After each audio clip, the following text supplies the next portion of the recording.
Right, hello everyone, this is Chris Ogle again here. This video that I'm doing today is just because I get asked a lot of times about what social media platform should I be on, what tools should I be using in my business. And well, it could be a business, could be a charity, could be an organization, could be an individual just wanting to know more about how they can promote whatever project or whatever they're interested in. So the first question that I always ask people is, what is their intent? What are they trying to do? And the best way of getting people to think about that is to consider the normal methodologies for people getting their message out into the marketplace. So one of the things that I ask is, can you give me a list of things that things you might try that you could do to promote something that you're interested in, so or your business. So the first thing, leaflets. Yes, leaflets, they're a good idea. Newspaper ads, expensive, maybe not get the targeted audience, you must do it over a long period.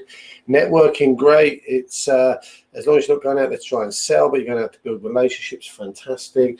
Websites, yeah, but you know, having a website's one thing, getting people to visit it's another. So a website brings a whole list of other issues and things you need doing. Trade magazines, they're quite good. Limited audience, tend to be national, not local. So if you're a local business looking out for something local only, it doesn't really work. TV, out of the reach of most people who are SMEs.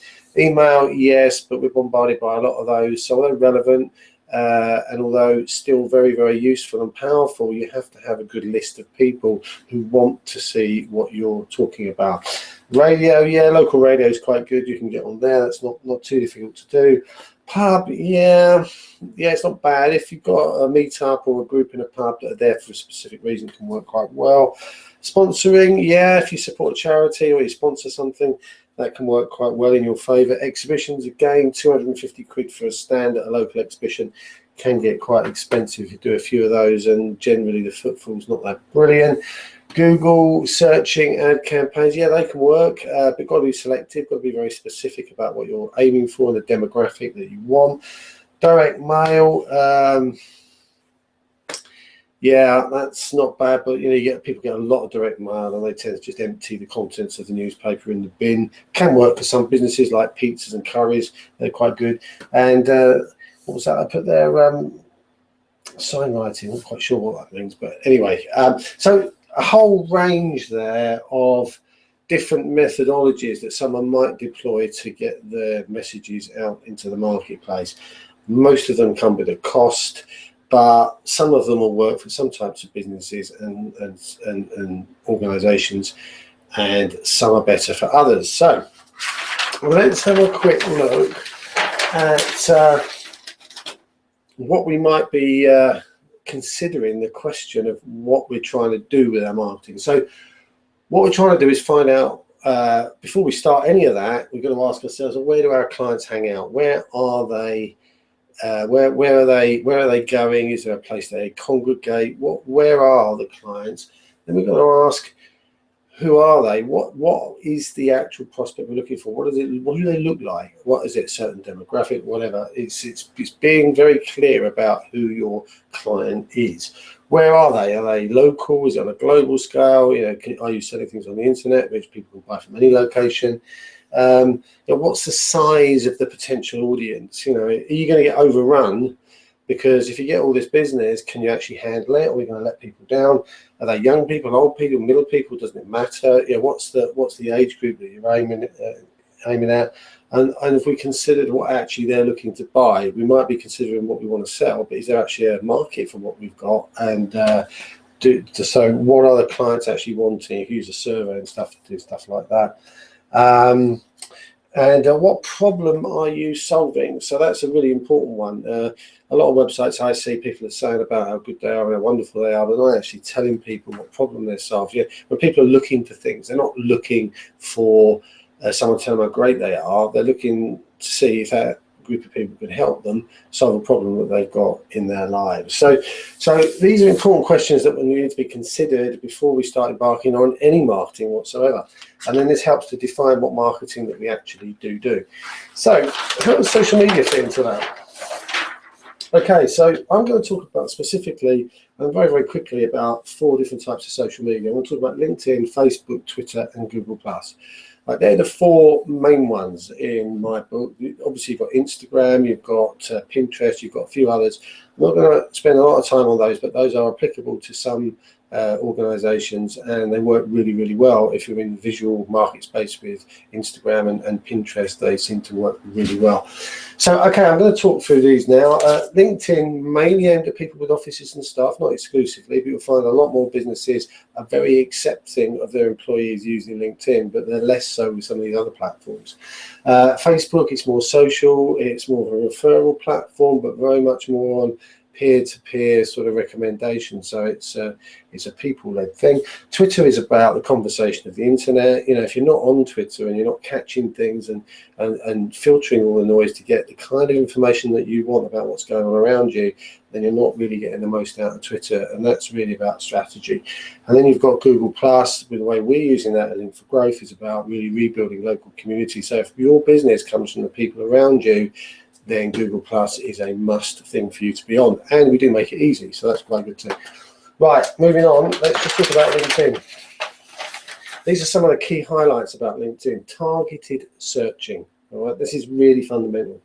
You can go and say, if you're looking for businesses that turn over between 5 and 10 million within a 25-mile radius, which is kind of what you want to work within your patch, then you can go in, you can be very specific about the location, you can be very specific about the size of the business.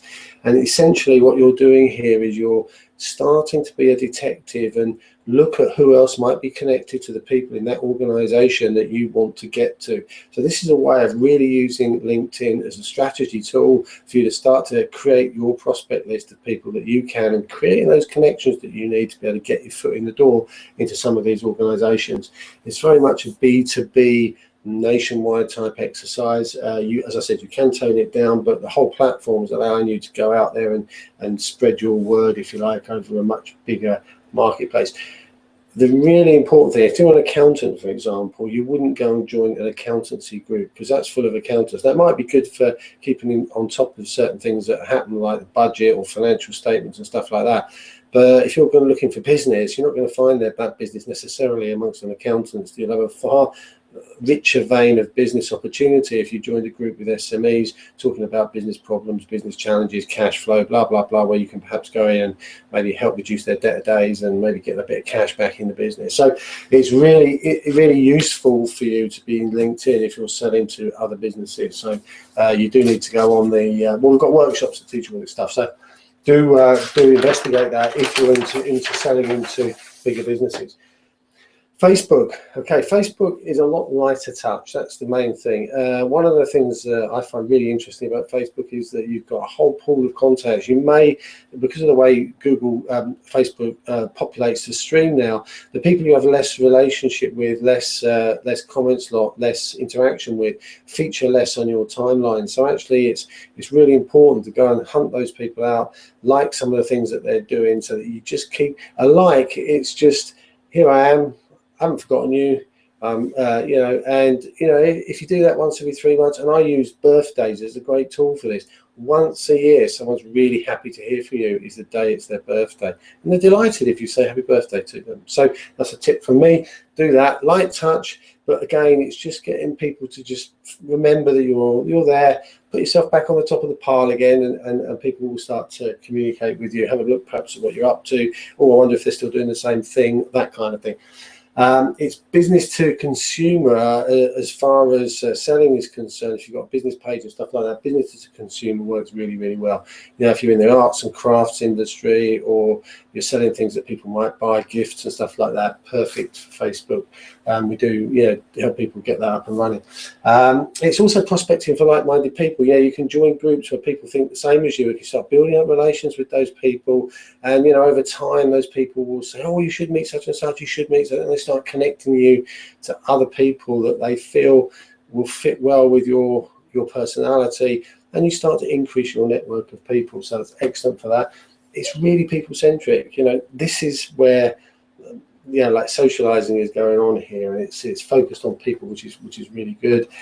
And also you can find loads of interesting shareable content on there. And I've got quite a few people on there that I'm connected to, and my stream's filled all day with really interesting stuff.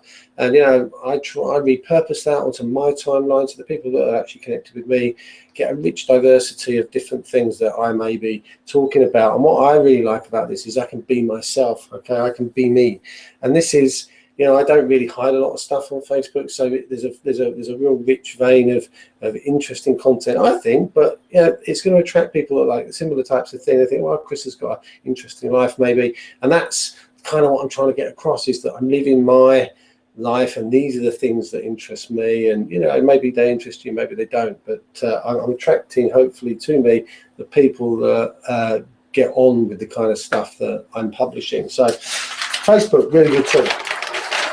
Twitter. Now, most people I talk to don't really get this platform. Why should I tweet? Why should I put a tweet out there? Well, basically, it's the conversation of the internet. I've lost count of how many times I've developed relationships through an introduction on Twitter. It's easy, it's quick. You can mention someone, pops it a little a message on their phone.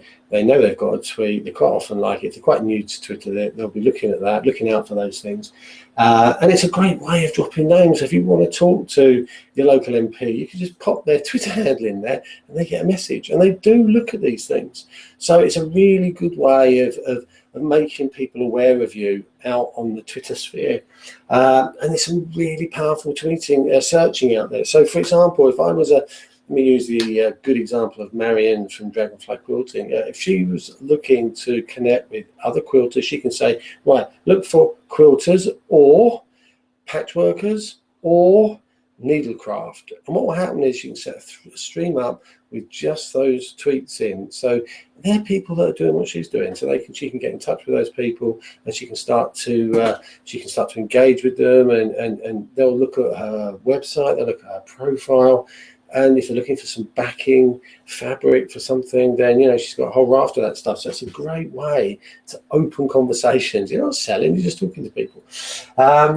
So there's some great filtering devices out there. Buffer, Hootsuite, TweetDeck, I think, still available. Echophon is it, I think, that use. What they do is they enable you to filter out the noise so that you can start to get into your stream the stuff that you're interested in seeing, and talking to the people that are mentioning the stuff that you're interested in seeing. So it's a really good way of just filtering down all the noise that's going on there. I don't know how many billion tweets a day or something. There's just so many tweets going out there. But this allows you to filter all the noise away and just get into the bit that you're really interested in. So, for example, I have a stream there, 350 people in my Watford Twitter list. If you want to know what's going on in Watford, you can follow that list, and away you go. So it enables you to be a detective. There's also Twitter hours out there. That's another great one. There's like Hertfordshire hour. There's what else have we got? We've got Bucks hour, we've got Redcar hour, we've got all the, you've got Midlands hour, you've got West Midlands hour. You've got all these hours where people who live in that area are piling on there. Just so it's a bit of a buy my stuff type thing, most of them, but you can actually pick up new contacts, new followers. You can do all sorts of nice little things there to just get your name out there. So look out for the Twitter hours.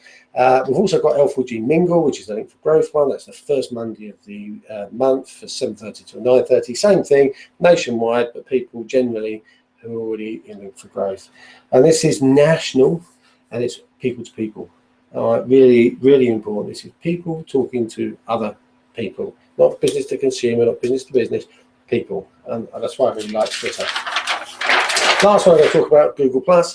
Okay, so Google+, people are confused by Google+ because it's very, very big, and there's lots in it, okay, and people struggle with it because it's difficult. But what we've done in it for growth is simplify that. We've made it easy, okay?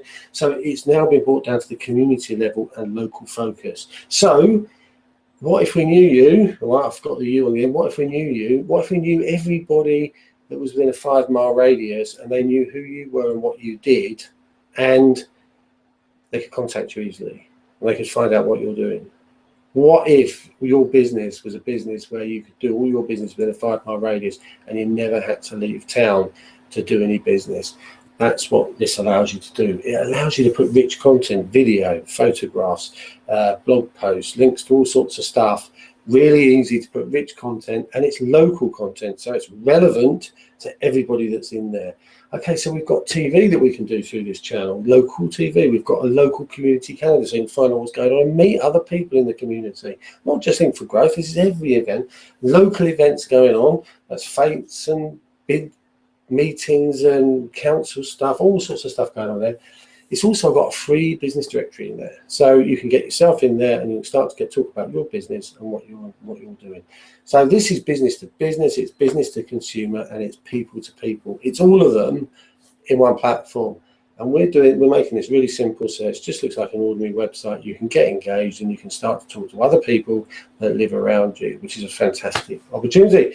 So that's what I wanted to say today. This is just a very quick summary of when you're looking at the different types of platforms, pick up the one that's most suited to the type of thing that you're doing first, and then get cracking. We run lots of training courses on linkforskills.com. Just go there, you'll find all the training there on all of these platforms.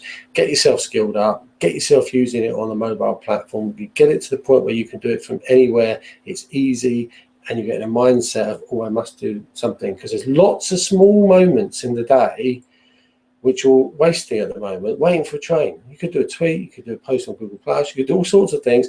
At the moment, that time's being squandered. So social media on mobile, very powerful, easy to do, and keeps you engaged. Okay, so that's it. Thanks for watching, and I'll catch up with you next time on my next training.